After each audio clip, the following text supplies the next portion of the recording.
Hey guys, and welcome back for another tutorial. Today I'm going to be doing a quick video on how to do a large patch job on a pair of work overalls. This is great for items that need a big patch and you don't mind seeing the patch from the outside. Great for those work clothes that just continue to get destroyed, and it will help to cover up the hole and will be stronger than it was before. Okay, so the first thing you're going to do is cut your hole into either a square or rectangle shape. So depending on, the holes that you have, if there's many in a small area, then just cut it into one big hole just to make it easier. And then we're going to measure the length and the width. You also need to remember that you're going to have to be able to get this in your machine, so make sure that it's in a spot where you have enough room that you're able to do that. So my hole measured to be about 7.5 by 1.5 inches.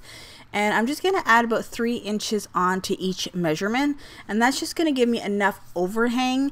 And I am also going to be hemming the patch, so it's going to give me room for the hem as well. You don't have to have your patch that much larger like mine, but I just thought that the more the better. So I was lucky enough to get my hands on an old pair of work pants that the owner of the overalls had. So it's sort of a like material. And I just used the best part of the pants to create my patches. It's not the same color, but it is the same weight. So if your husband or your wife has a pair of pants or overalls that are not repairable, you might want to just like hang on to those, and then you can use those for future patch jobs for other pieces. So I cut out my rectangle, and now I'm just going to hem all 4 sides. My camera did cut out at the end, but I'm just going to be folding it up about 1/4 inch.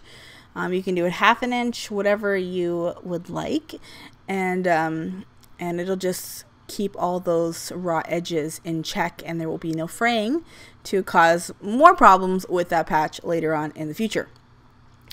So I did all 4 sides, like I said. So this is the hole. I was able to get my little ironing board in there. If you aren't able to get an ironing board in there, you can use one of these pressing rolls.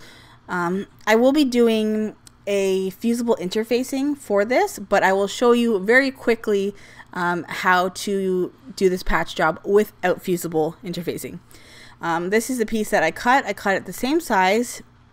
Fusible interfacing is just sort of a stiffener that has glue on the one side. So I put that on the inside of the garment, and I'm going to lay the patch on top.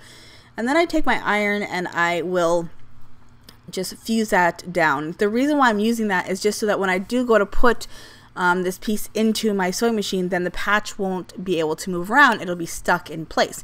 The problem is that this fusible interfacing did not like this material. So I learned very quickly that it's just not going to work. So the next best life hack is just a regular glue stick. So you can go and raid your kids' craft stash and steal one of their glue sticks, and that works actually better. So I just glued on all sides, glued that down. I didn't glue the hole, I just glued around the patch so that it's stuck around the hole. And then you can set it with your iron, and then it will dry really fast, and it's stuck beautifully. So I recommend using glue for sure, especially if you don't have any interfacing lying around. So after that, we're just going to take it over to the sewing machine and we will start sewing. We're going to sew all the way around the 4 sides, and because this is work pants and most of the seams are reinforced by 2 seams, I'm going to do a second pass all the way around the patch to make it have a double seam. If you have a double needle, you could just do 1 pass and do it that way, but because I am using some heavier weight fabric, I wanted to use my leather needle so it is nice and strong. So I'm not sure if double needles come in like leather weight. I mean, I'm assuming they do, but anyways. So yeah, you want to have a good strong needle if you're working with work pants. And I will show you at the end that I did do a few other patches on these overalls, and some parts I probably should have took it over to the industrial machine, because regular sewing machines, they don't really love it when there's about 4 or 5 layers of jean fabric. So but I was thankfully lucky to get this through with no problem. It's just a little bit of finagling to try to get it through the machine, and then you have to, you know, kind of stick the fabric through the throat of your machine to be able to turn it. When you get to the corners, you want to lift your presser foot and then pivot your fabric so that you get a nice straight angle. But as you can see here, I'm just pushing all the fabric through my machine, which is a little hard because it's, you know, it's a big pair of overalls.